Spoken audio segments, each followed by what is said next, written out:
Thank you for joining us for this special podcast for the new book, It's a Battle on the Board. In this podcast, you will hear from Debra Allcock Tyler, who is the author and CEO of the Directory of Social Change. Debra is also a trustee of In Kind Direct, Berkshire Community Foundation, speaker and third sector columnist. Debra is being interviewed by Dr. Andrew Purkis, charity sector veteran, as chair, chief exec, regulator and blogger. Currently, Andrew is a trustee of DSE and Safe Passage UK. If you would like to purchase a copy of the book, please visit www.dsc.org.uk/BOB.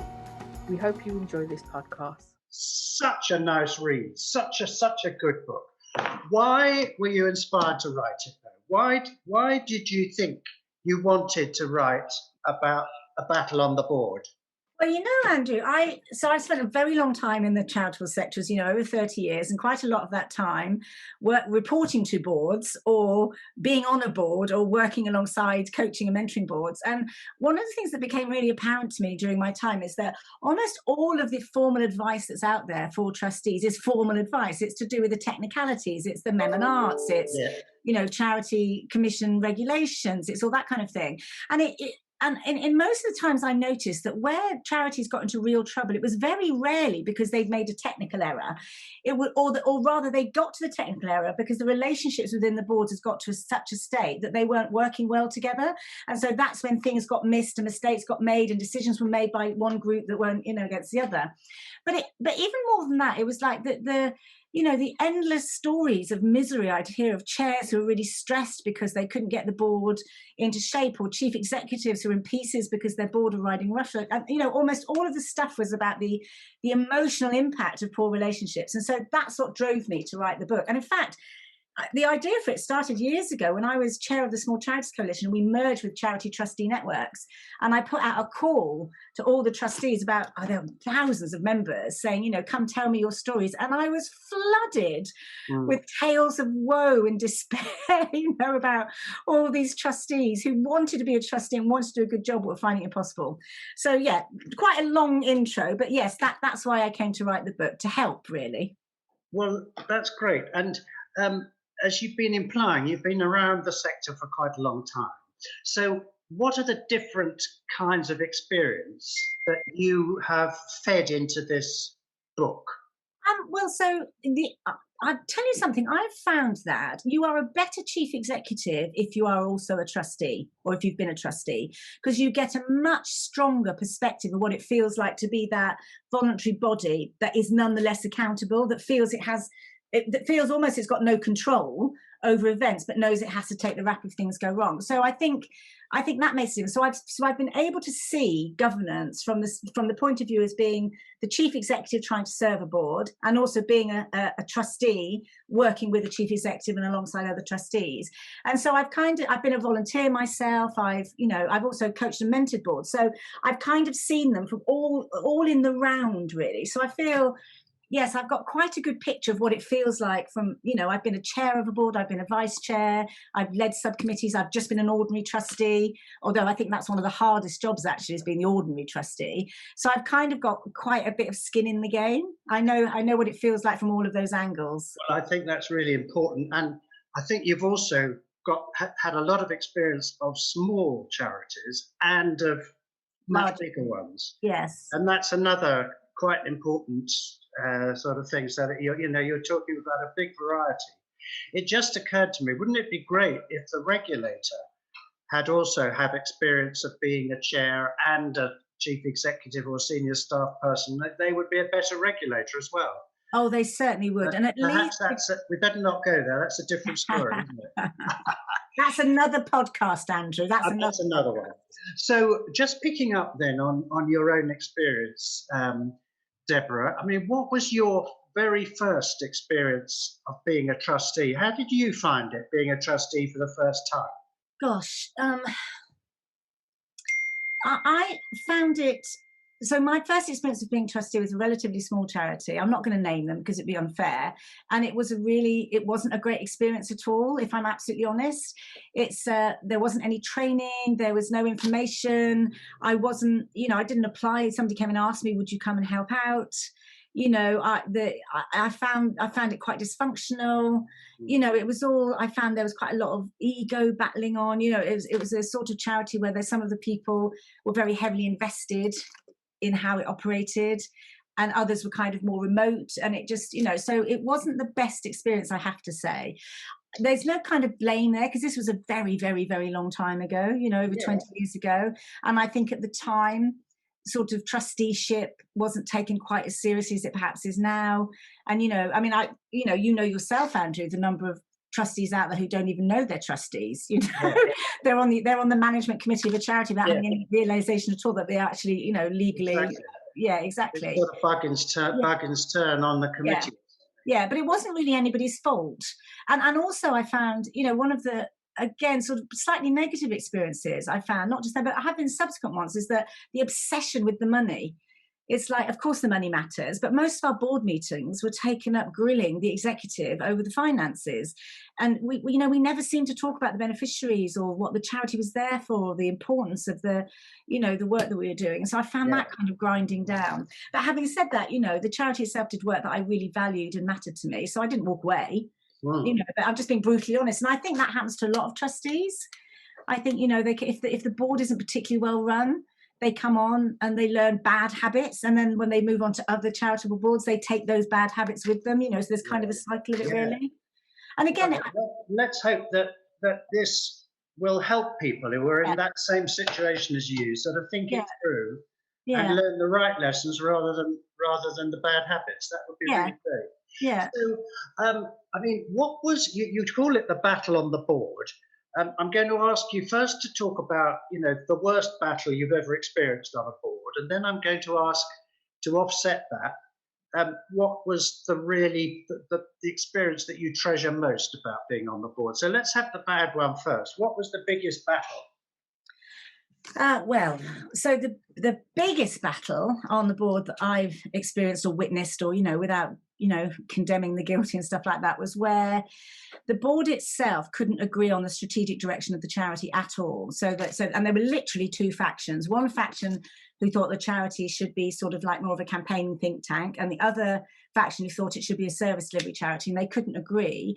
But because they couldn't agree, the chief executive got caught up in that crossfire. So the chief executive was made the scapegoat effectively, because the board couldn't come to a decision, and it ended up with the chief executive almost losing their job because the board couldn't come to agreement. And in fact, the end result of that was the entire board had to stand down, because it literally got that bad. The battle got that bad between them on the board, and also between them and the chief executive, that, as I say, they had to stand down. And then what happened was that a whole new board had to be constituted, and that was a really gruesome, for everybody involved in that, was a really, really difficult time, and it affected the staff and everything. So I would say, that was probably the worst battle. And your second question was? That can be quite emotionally draining, doesn't it? And, you know, those kind of, when it gets personal like that, and you get division, you know, it can be really, really draining and difficult. Yeah, and I think the main problem there is that the chair, who was a really perfectly decent human being, but wasn't really very experienced and not skilled enough to know how to move these things forward, and didn't understand how to manage the relationships, because ultimately it wasn't really a question of the direction of the charity. It was about the fact they didn't engage in a constructive relationship that allowed them to work together to come to the right place. And because of that, they displaced it on the chief executive. So, you know, as with all of these things, it's very rarely in my experience there's bad people on the board. Very often it's just they're not skilled, you know. And as I say, the reason this is about relationships primarily on the structures and processes that help you to make the right decisions as a group of people, is because that's when it goes wrong, and that's when the charity fails. And of course, if the charity fails, the services to the people that we passionately care about fails, and that's why it's so important to get it right. And nearly always, isn't it, if something goes seriously wrong with a charity, it's nearly always because the governance has broken down in some way. Mm-hmm. And one of the things you're saying, I think, in this book, is that when governance breaks down, or when it's working really well, that is partly to do with knowing what the right processes are and all the rest of it. but it's also getting the relationships right. Yes. And Yeah. you have to be conscious of that and to work at that. It doesn't Yeah. just happen spontaneously necessarily. No, it definitely doesn't. And in fact, you know, there's because I think in some ways, I think it's almost like a fear of being open and honest with each other on the board. I mean, I've seen, I know you have yourself, Andrew, seen quite a lot of charities where there are trustees who are not performing particularly well and they're not really right for the board for whatever reason. But for whatever reason, the chair doesn't feel they have the power or sometimes the courage to confront that and deal with that situation, because you feel really bad, that you feel guilty they're a volunteer. There's a pretty good chance of somebody relatively important. They're like a bigwig in a local community, or they're a local councillor, or they're a donor. You know, they're very often somebody who actually sort of matters, and not being able to have those conversations is quite hard. But you know, but a lot of it's to do with, I honestly think, the common sense stuff. Like I always advise chairs, have one-to-ones with your board. Like at least once a year, just say, let's have a half an hour chat, even if it's just on the phone, because that way you're beginning to build a relationship, and it makes it a lot easier for you to then, for me then to say to you, look, Andrew, mate, you know, you're a brilliant bloke and we absolutely love having you, but you've not turned up to the last 3 board meetings. And honestly, let's not waste our time. You know, you are able to have that conversation. Whereas if we don't have that relationship, me talking to you out of the blue, you know, so yeah, anyway, but you know that even better than I do, because you've got even more experience than I have of this. Yeah, well, there's lots in here that's very familiar, but even though I've been knocking around forever, I still found it really, really interesting and gripping and very informative for me. So, you know, the fact that people may think that they've had a lot of experience doesn't mean actually that they won't find this a really good read, in my opinion. Well, I hope so, because sometimes somebody once said to me years ago, an old boss of mine said, there are people who have got 20 years worth of 1 year's experience, and there are other people who cram 20 years into 1 year, and that you must never think that experience is about longevity, you know, because there are people who literally have just had the same experience over and over again. And again, I think this is part of, you know, wanting to get people to read and to learn and to think differently, you know, about their experiences on the board and how they could be different or behave differently. Yeah.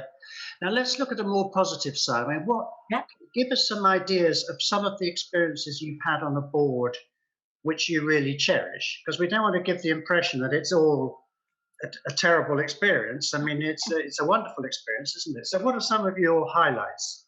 Oh, it really is the most wonderful experience, actually. I mean, you know, of course we talk about the negative stuff, because that's the stuff we need to deal with. But, you know, like the joyful moments when, for example, you take a risk on appointing a chief executive who, you know, you're not entirely sure about, and they thrive and grow in the role. And as a result of that, the charity's in better. All those times, I remember that on one board where, you know, we'd kind of got a little bit stuck into thinking far too much about processes, and we'd forgotten about beneficiaries. And we had the beneficiaries come into a board meeting and tell us as a board how incredibly important the charity was to them, and the difference it made to their lives, you know. And then we're all like sobbing hopelessly and helplessly listening to that. And you realize that, my God, actually, all those blooming papers that I've had to wade my way through, all those questions I've had to ask about, you know, the annual report and accounts, all of that is because at the end of it, there's a human being who is being helped because of this work that I'm doing in governance and stuff like that. So, yeah, I think if you as a trustee can stay connected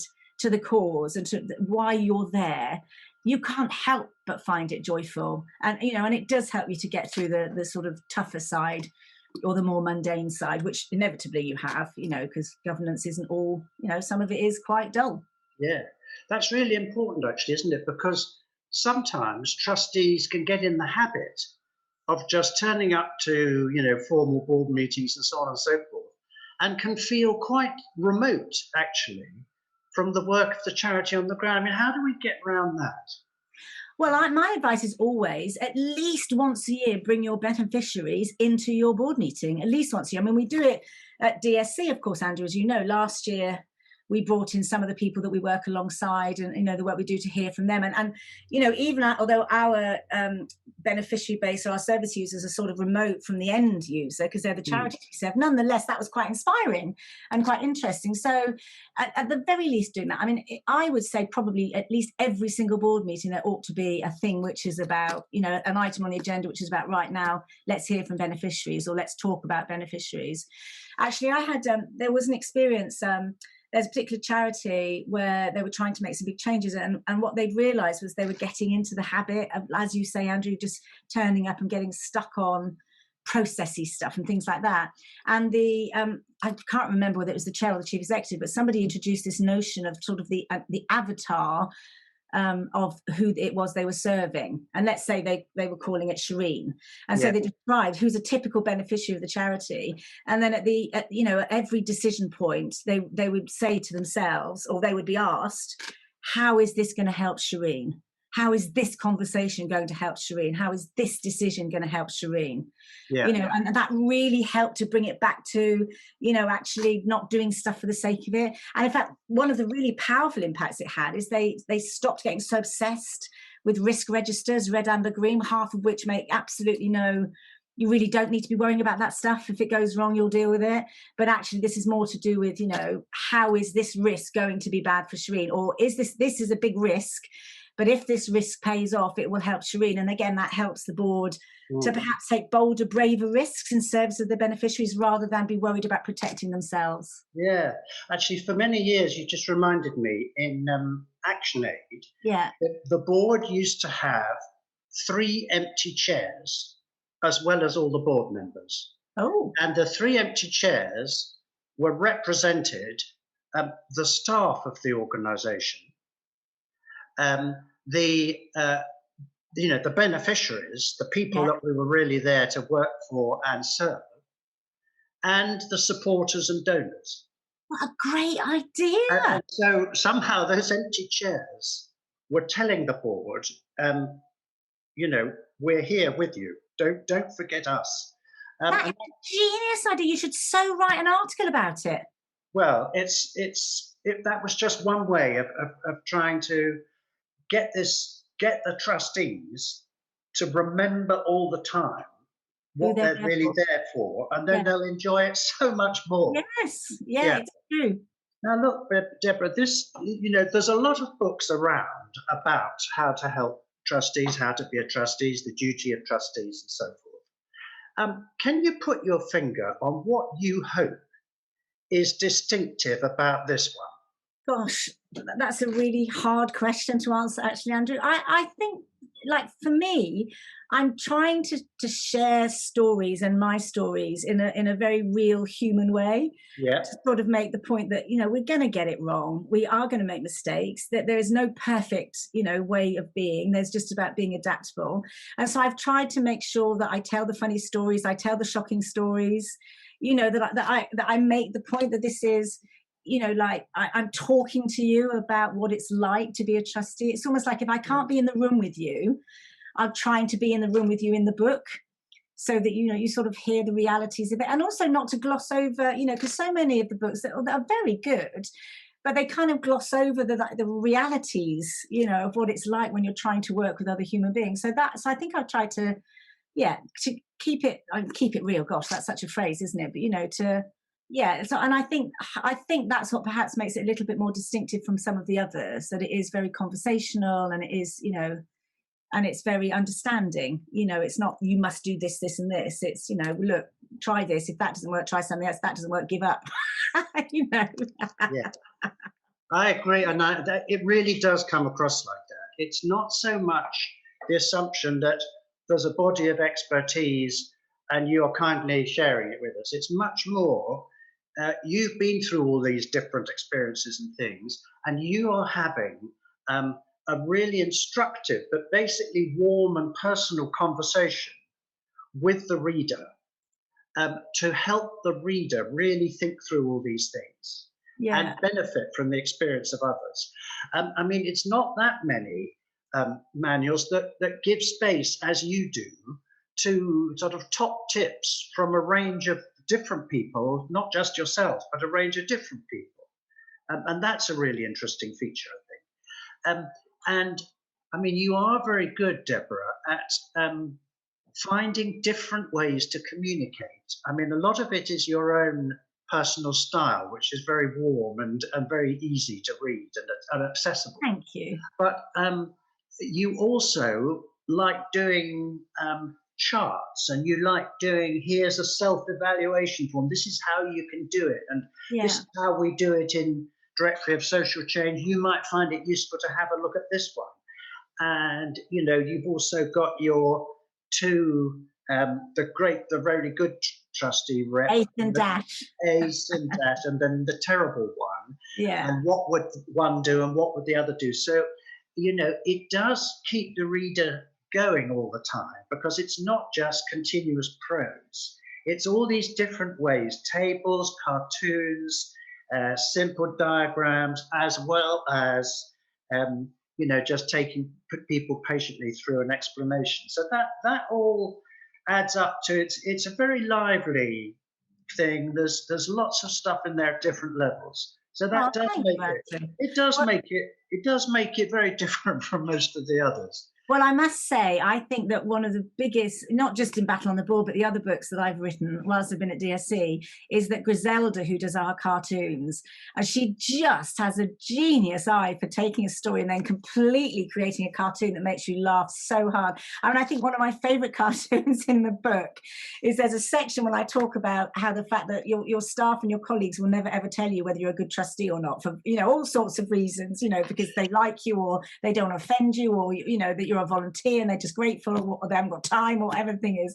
And she's done this fantastic cartoon where you know, these staff are sort of standing in front of a dartboard with the face of a trustee. They're hiding the fact they've been throwing darts at it, and the trustee comes along and says, "Am I a good trustee?" I mean, that sort of thing.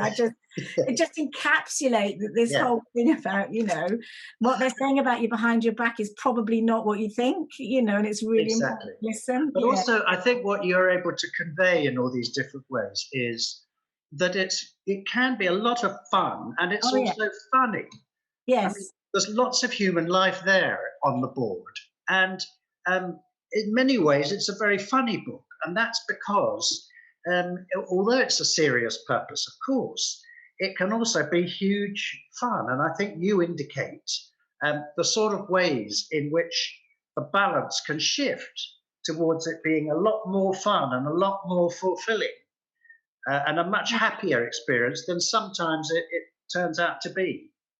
Well, I think it was my grandmother who always used to say, "Take your work seriously, darling, not yourself." You know, and I think that about boards. It's like, boards, take the work seriously, because the work you do matters, but don't beat up yourselves. You know, it's like, we make mistakes, and if we can't laugh at ourselves or even have fun doing it, what's the point? And that could almost be, you know, a sort of summary of the spirit of the book, I think. So I'm really glad you said that. Let's have a look at some of the issues, the common issues that trustees find difficult. Let's take the first one, that they're supposed to behave like a united group, and decisions are collective and so on. But they only see each other occasionally, every now and then. So how do you try and square that circle? Yeah, it's such a good question, you know, because you hear so often trustees are exhorted to behave like a team, and, you know, and the thing is, you can't behave like a team. That's just a nonsense thing to say when you're meeting, if you're lucky, 4 to 6 times a year for a couple of hours, you know, so that's just not realistic. But that's not to say that there aren't things that we can do in order to make the experience more collegiate and more collaborative. And I think that it's incredibly important to get to know each other. And I think that what we need to do, the best way that boards operate is they try and find ways to create space for trustees to know each other. So, for example, you know, I would say to trustees, always turn up to your board meeting early. You know, there's nothing, you know, to be honest, if you're the person who turns up just at the crack of the meeting saying like, "Oh, I'm just so busy today," it just makes you look like a bit of a, you know, yeah, exactly. Like, it's not particularly impressive. Whereas if you make the effort to be there early and you chat to people, you build up much stronger relationships. Again, at the end of board meetings, trying to create some space for private time, but also really communication between board meetings. I mean, it amazes me how many charities still think that the engagement between trustees and between the executive and the board is just sending out the board papers once a month. Yeah, I quite agree. Yeah, and that's just crazy. There's no need for it to be like that. Even just the old sort of email to each other. And also this thing, again, another thing that I find quite difficult actually, and I think is really super bad practice, is when trustees say, please don't CC everybody in. And I'm like, but that's how you learn what everybody else is thinking. So you should CC everybody in it. It's up to me if I choose to open it or read it, but don't keep me out of the conversation by not copying me in. I just, it's like this whole thing about, are you honestly saying I'm so important? You have to manage your emails to me. And I don't like that attitude. I think if we're going to be a trustee, then we need to be recipient of information, and we have to manage whether that information is relevant to us if we want to engage in the conversation. But quite apart from anything else, you then get to see a lot of the character of the rest of the board when you see what their views are about stuff in between the meetings and things like that. So definitely things like that. But I think it is about being realistic. And actually, Andrew, to be honest, and I think you'd approve of this entirely, one of the other things I always recommend is make use of formal systems, because the problem is if you're not fully engaged with your fellow board members, there will be some who are, and then you end up in this dangerous situation where you have little cliques. Not anybody's, it's not deliberate, nobody's deliberately excluding anybody, but there will be those people who spend time talking to each other, and they can then end up being the driving force behind the charity, behind the decision making, because you haven't engaged in it. And so that's why I think it's super important to make sure that we all include each other in the conversations, because if that little clique makes a decision that goes wrong for the charity, the fact that you weren't involved in it bears no mind. You are still accountable regardless. Absolutely. Sometimes, some of the more modern technology, like having a WhatsApp group, can be right, not for all boards, but for some. Again, I remember, if for example you're on an international charity, it becomes much more challenging to keep in touch at any time other than a board meeting. But if you've got a little WhatsApp group, you can keep that sort of feeling of contact and empathy, sympathy with your fellow board members, sometimes in that way. Not for everybody, but it's worth considering. And actually, in some ways as well, this crisis, and because we've all been forced to work from home and use Zoom, has actually opened up, I think, certainly in the boards I'm currently sitting on, I feel a lot closer and more engaged with my fellow trustees, because we're actually seeing each other more often and more physically via the Zoom thing. So it definitely feels more engaging. So I think that, that sort of thing. That's really good. And it's all part of your theme of investing in relationships. And being conscious about that, not just treating it as a sort of matter of formal process. It's also this business of thinking we all know who each other's are. I mean, the honest truth is, if you only go to a board meeting 4 times a year, there's a very good chance you turn up and you cannot for the life of you remember the name of that other trustee. Do you know what I mean? I do. But I'm a big fan of name cards and list the names of the attendees, and also because what we do is, Andrew, at DSC on our a board agenda, we list all the names of our trustees and also what their jobs are. So that anybody new coming into it, or any new trustee, or even trustees who've forgotten, I've forgotten, Andrew, that you are the, king of the world, or whatever it is. I think all that stuff helps you to put people into context. I agree. Now let's turn to another one, Deborah, which is the old issue about how do the trustees play their full role without interfering in the proper role of the staff and executive. I mean, I should add that your book is very much geared at a full range of different charities, including small ones that don't have staff. But obviously there is a lot in there in particular for the ones that do have staff. And it's difficult sometimes, isn't it, for trustees that only meet occasionally to feel that they can genuinely have some sort of meaningful oversight when you get these muscular staff that are working all the time and know far much more about the whole thing. So what are some of your reflections about that? Well, again, I think it's a lot to do with like a lack of communication, people not being really clear what the decision is, whose its decision is, and the rest of it. And I think there's a lot of these things can be solved through process stuff. So, for example, when you construct the agenda, making it really clear that this item is just for information. So you're just sharing with the board, and then the board itself knows when that item comes. You're not asking them to interfere. You just want them to listen. A ditto when it's for decision. Also, things like boards anyway should be reviewing their performance and how they're doing every single year as a minimum. And at those yearly like sort of self-reflection sessions, thinking about, are we clear about the line between governance and executive? So do we know? Because there's also no hard and fast line. There are times when inevitably the board is going to need to be more heavily involved for whatever reason, and then other times when they can step back. I mean, again, we found this here at DSC this year during the crisis, is that our board have been much more heavily involved in some of the detail of how we operate, necessarily so, because we're in a crisis time and you need to be slightly more on top of the detail, whereas in previous years you would have been much further back. And that's, so I think that there's a fluidity to it, but the fluidity needs to be agreed. It needs to be clear that, right, we are going to do more of this now, we're going to engage more now because of this situation. And then I think it's very often it's down to like training about how we communicate. I mean, I've often noticed that relationships break down between board and executive because a board member will say, why don't we do XYZ? And then the chief executive will say, we do XYZ. And then it'll feel to the board member that they're being defensive. So sometimes I also think it's about teaching ourselves as trustees how to communicate. So rather than saying, why don't we, saying, do we? Yeah. Yes, exactly. And then when the answer comes back, yes, we do, that's fine. It feels much less combative. So I think it's a bit of process. It's a bit of how we communicate with each other. And it's a bit of, emotional intelligence, really. Yes. And I think it's one of the things I think is really helpful about this book is that I think it will help trustees to be more confident about what their rightful role is. Yeah. And how you can play it in a way that, won't appear to be out of line, antagonistic to the staff. Oh, and actually, Andrew, striking the wrong note and so on and so forth, and for many people coming in to be a trustee, it's not easy to judge how do you do that.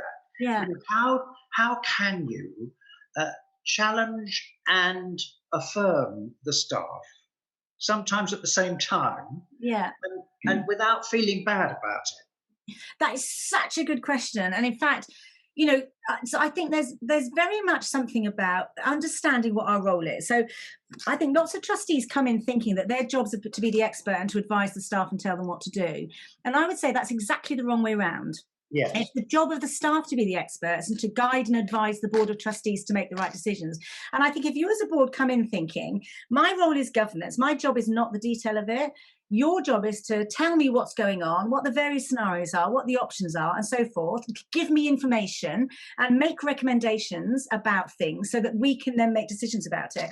And I think if we think that our role is to test the thinking of our staff, that's a much more positive way forward. We're not challenging, because the word challenge assumes, something, which is why I don't really use the word challenge very much in the book. Okay. I think it's much more to do with testing thinking. So when you're asking the executive questions, I'm not challenging you, chief executive. I'm testing, have you considered XYZ? Oh, good. That's, then I'm now confident.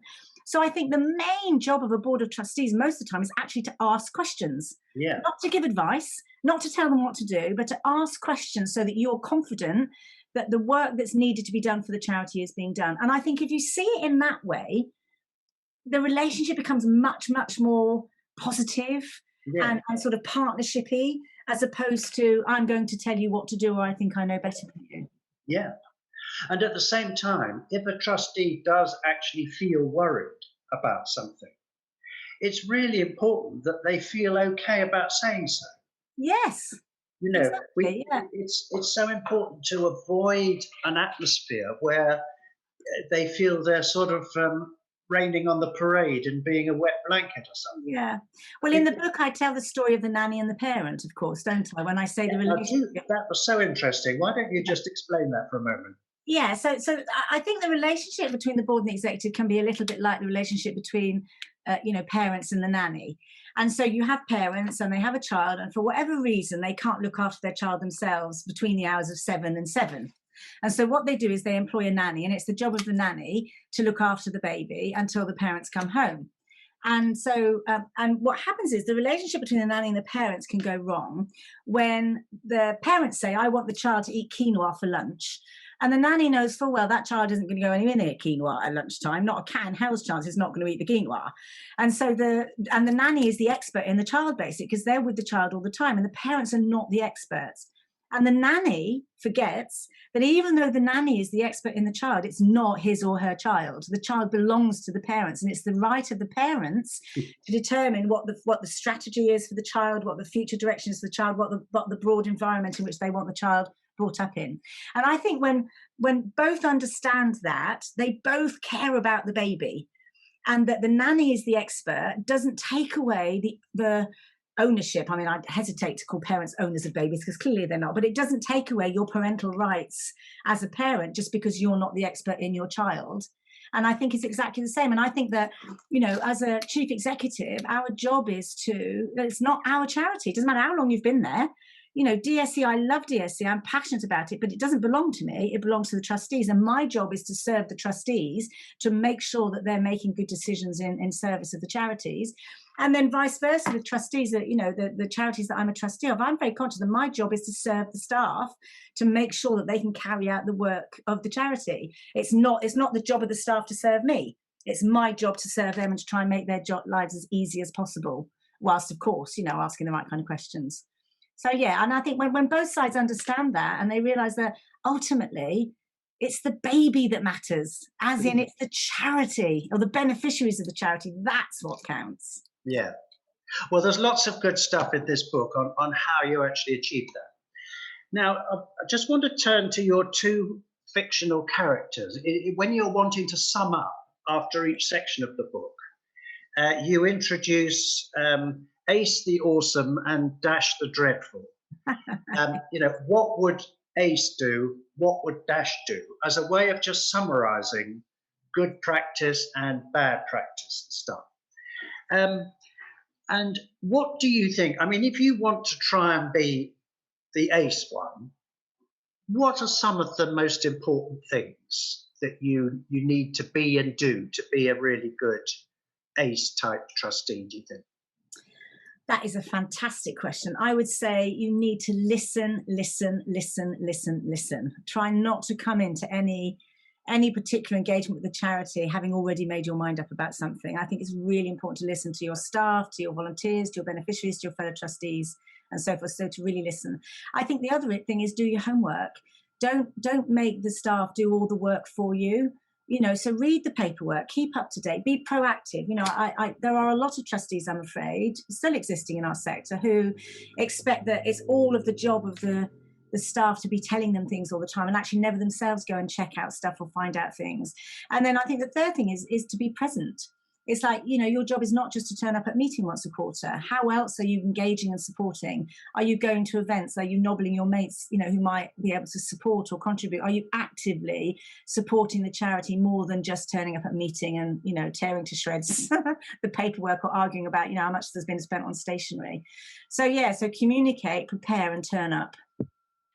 And, Ace really needs to know what her or his job or role is as a trustee. Yes. As you were saying before, not come in thinking the job is to bark out orders, on the basis of their own personal experience or something. Yeah. To understand how the trustee role is different from the staff role. And I think, sorry. I think it's also to reckon, of course, Ace and Dash are like caricatures, they're stereotypes, they're extremes. I think it's also to recognise that sometimes we are Dash. Sometimes I behave like Dash in board meetings. Me too.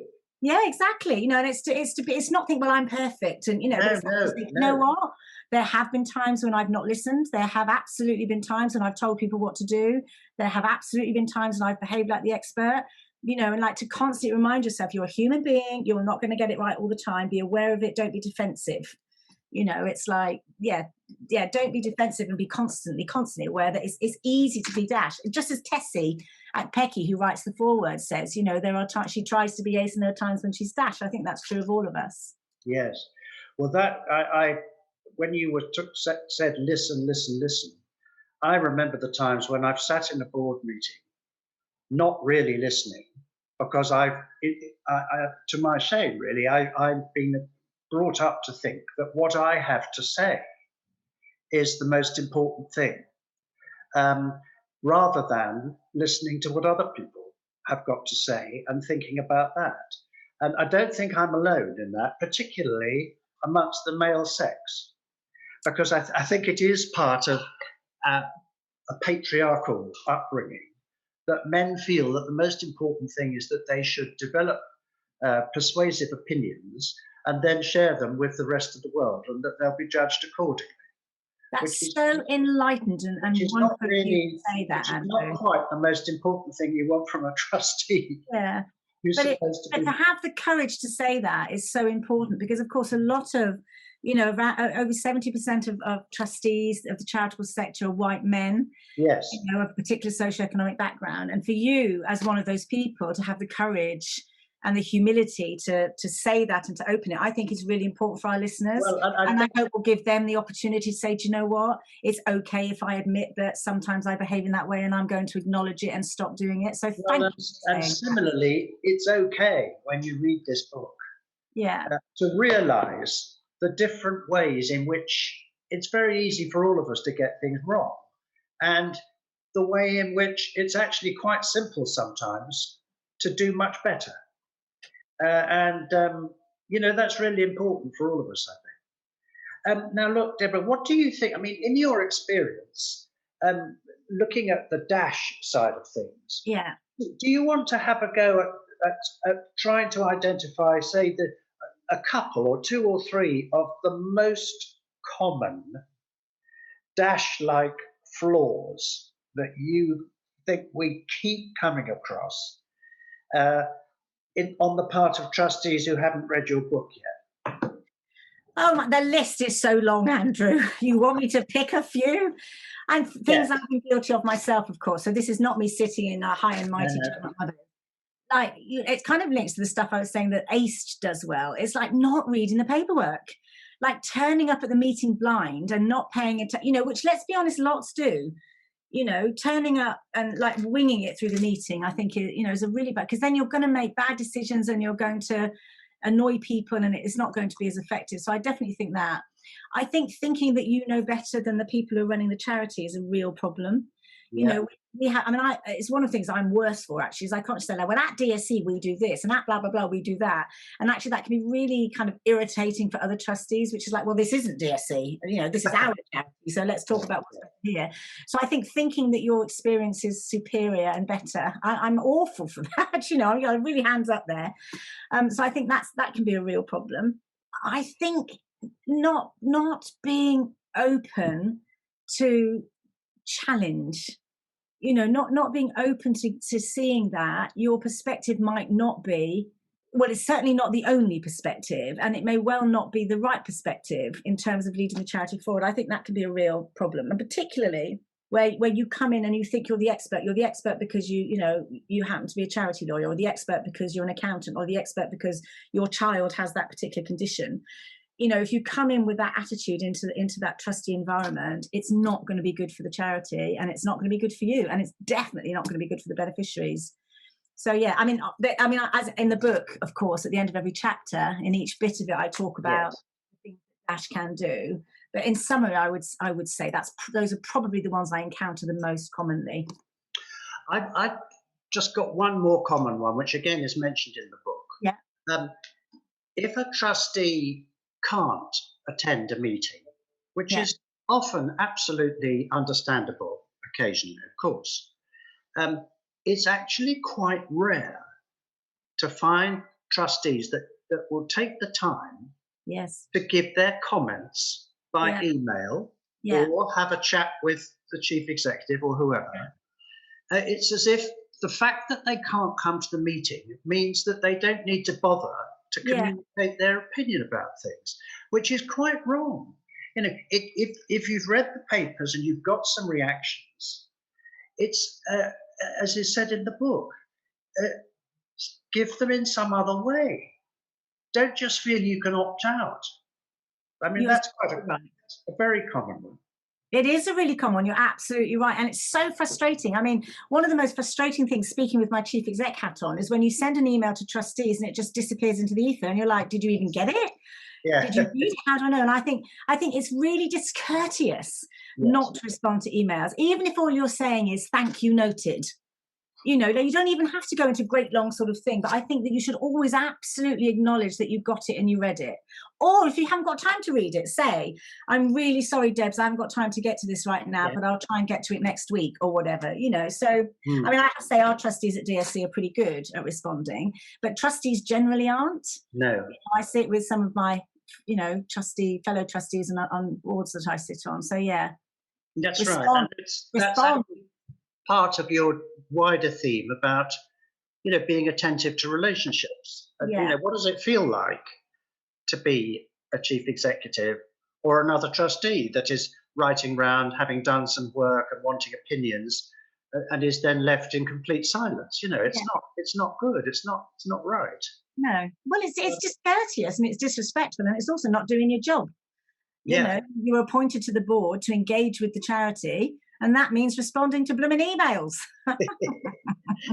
Now, there's a sort of big question underlying all this. You call the book A Battle on the Board, and of course, sometimes it's a battle, sometimes it's not a battle at all. It's lovely.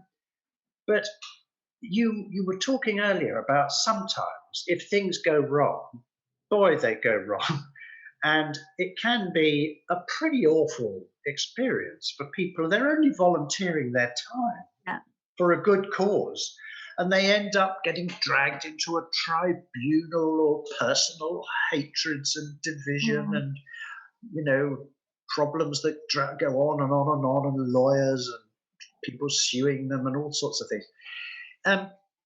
Overall, I mean, do you really recommend people unambiguously to become trustees when the experience can be so difficult? I mean, is it really worth it? Yeah. For somebody? I would say absolutely, on so many different levels. The first thing is, let's be honest, when you encounter difficult things, you learn from them. You know, so even if it feels really shitty at the time, you are learning what went wrong, how went wrong, what you might do things differently next time. You're observing what other people did that you think, God, need to make sure I'm not going to do that, you know. So the very first thing is though, if you take the right attitude to when those things break down and it is awful, and realize, you know, I'm learning skills here, or at the very least, I'm learning what not to do.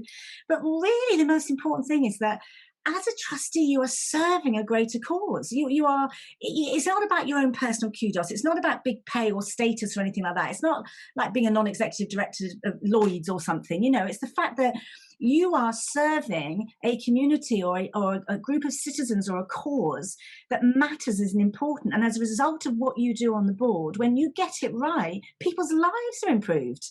You know, I always say charities save, support, enhance and enrich human lives, literally. So there will be lives that are literally saved because you as a board of trustees sat and went through, you know, the annual report and accounts and talked about the strategic direction for the next, you know, the next year or the next 5 years. There are people whose lives will be so much richer and enhanced because you as a board of trustees have sat down and told over the management accounts. And I know it can sometimes feel really hard to make that link, but ultimately you're doing something that's beyond yourself. And I always, you know, I don't always say, I've nicked this totally from somebody else and I can't remember who it was now, but somebody said something about, you know, if a thing's worth doing, it's going to be quite hard to do. Easy stuff, generally speaking, isn't going to be, you know, and of course, running a charity or being a governor or in governance in a charity is going to be hard because the work of the charity is hard, because we're dealing with some really big entrenched issues, or we're you know, or there's a canal that we've got to try and get cleaned up, or there's a bunch of kids who need our support, or, you know, there's camels dying somewhere. You know, there's some really difficult problem to solve. And if it was easy to solve it, they would have been solved. So Yeah. I think that the difficulty in being a trustee is part of the richness of the experience and part of the value of the work. So I'd say don't be afraid of how difficult it can be. You know, A, you're going to learn from it, and B, that's part of changing the world. Changing the world is not easy. That's right. And, you know, it really is possible to minimize the chances of those bad experiences. Yes. I mean, just doing simple things right with the help of books like this really can make a big, big difference. You know, so many times people blunder into terrible situations quite unnecessarily because they haven't got the basics right of how to do things. So this is so important for people to have to help avoid that. There's one wonderful quotation from Bernard Shaw, which you say is one of your absolute favorites, which to me really sums up, you know, the spirit of why it's worthwhile being a trustee. Do you want to read that out, Deborah? It's on page 9. I will do, with pleasure. And it is one of my absolute all-time favorite quotes. And I don't apologize for using it over and over again, because it's, you know. But also, it does sort of, if you don't mind my saying it, it sums you up a bit as well. Oh, okay. That's probably why you like it. Probably. Okay, let's hear it. Okay, so here goes. This is the true joy in life. This is the true joy in life. The being used for a purpose considered by yourself to be a mighty one, considered by yourself to be a mighty one. The being thoroughly worn out before you're thrown on the scrap heap. The being a force of nature instead of a feverish, selfish little clod of ailments and grievances complaining that the world will not devote itself to making you happy. I am of the opinion that my life belongs to the whole community, And as long as I live, it is my privilege to do for it whatever I can. I want to be thoroughly used up when I die. In fact, I want to arrive at the gates of heaven with a bottle of champagne in one hand and a packet of fags in the other, saying, "Let me in, I can do no more." That's Deborah, by the way, not George. Yeah, I thought it was. I want to be thoroughly used up when I die, for the harder I work, the more I live. I rejoice in life for its own sake. Life is no brief candle to me. It's a sort of splendid torch which I've got hold of for the moment, and I want to make it burn as brightly as possible before handing it on to future generations. So thanks, Deborah, and let's battle on. And it's a joy at the end of the day, even if it's tough sometimes. It is, Andrew. It absolutely is. And thank you so much for the chat. It's been brilliant fun. I've loved talking to you about it.